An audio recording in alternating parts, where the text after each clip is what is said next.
పాకిస్తాన్కు చెందిన ఓ మహిళ కూడా అయోధ్యలో కొలువుతీరిన రాముడిని దర్శించుకోవాలని అనుకుంది. అది కూడా కాలినడకన అక్కడకు చేరుకోవాలని నిశ్చయించుకుంది.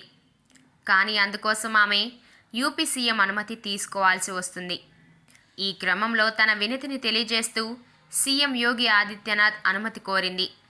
దీనితో ఈ వార్త అందరికీ ఆసక్తిగా మారింది. అసలు ఆ పాకిస్తాన్ మహిళ ఎవరు? సీఎం ఆమెకు పర్మిషన్ ఇస్తారా లేదా అనే వివరాలను ఇప్పుడు తెలుసుకుందాం.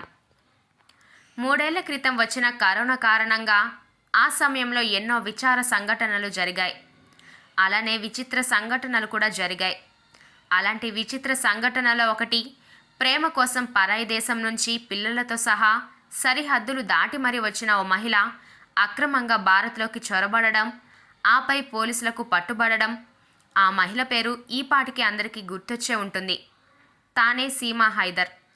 ఆ సమయంలో ఆమె సృష్టించిన అలజడి అంతా ఇంతా కాదు.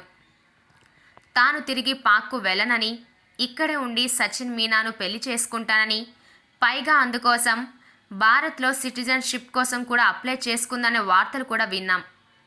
అయితే ఇవన్నీ కొంతకాలం క్రితం జరిగిన సంఘటనలు. మళ్ళీ ఇన్నాళ్లకు ఆమె వార్తల్లోకి వచ్చింది.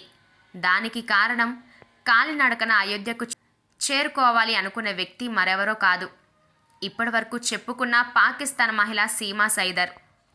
అయితే భారత్పై ఎప్పటికప్పుడు తనకున్న ప్రేమను చూపిస్తున్న సీమా సైదర్ ఇప్పుడు తాను అయోధ్యకు కాలినడకన వెళ్ళి బాలకరామ్ను దర్శించుకుంటానని, అందుకోసం తనకు అనుమతి ఇవ్వాలని యూపీ ప్రభుత్వాన్ని కోరింది.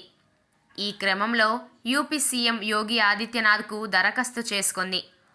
అంతేకాకుండా తాను స్వతహాగా కృష్ణుడు భక్తురాల్ని అంటూ సుందరకాండ పఠిస్తున్న వీడియోను ఒకటి సోషల్ మీడియాలో షేర్ చేయడంతో ఈమె తెగ వైరల్ అయింది.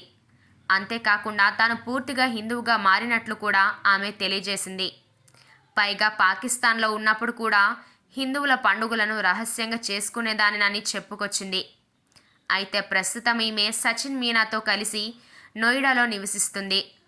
అక్కడి నుంచే అయోధ్యకు కాలినడకన చేరుకోనున్నట్లు తెలియజేసింది. మరోపక్క అధికారులు కూడా ఈమెకు అనుమతి ఇచ్చేందుకు సర్వం సిద్ధం చేస్తున్నట్లు సమాచారం. మరి ఈ విషయంపై మీ అభిప్రాయాలను కామెంట్స్ రూపంలో తెలియజేయండి.